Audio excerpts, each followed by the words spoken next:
A baby girl is mysteriously dropped off at an orphanage in Cleveland in 1945.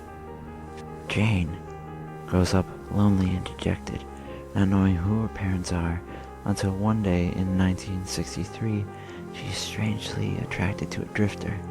She falls in love with him, just when things are looking up for Jane. A series of disasters strikes. First, she becomes pregnant by the drifter, who then disappears. Second, during the complicated delivery, doctors discover that Jane has both sets of sex organs. To save her life, they must surgically convert her to a him. Finally, a mysterious stranger kidnaps her baby from the delivery room. Reeling from these disasters, rejected by society, scorned by fate, he becomes a drunkard and a drifter.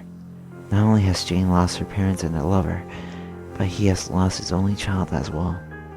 Years later, in 1970, he stumbles into a lonely bar called Pop's Place and spills out his pathetic story to an elderly bartender. The sympathetic bartender offers the drifter the chance to avenge the stranger who left her pregnant and abandoned on the condition that he joined the Time Traveler Corps. Both of them enter a time machine and the bartender drops the drifter off at 1963. The drifter is strangely attracted to a young orphan girl who subsequently becomes pregnant. The bartender then goes forward 9 months, kidnaps the baby girl from the hospital, and drops the baby off at an orphanage back in 1945. Then the bartender drops off the thoroughly confused drifter in 1985 to enlist in the Time Traveler Corps.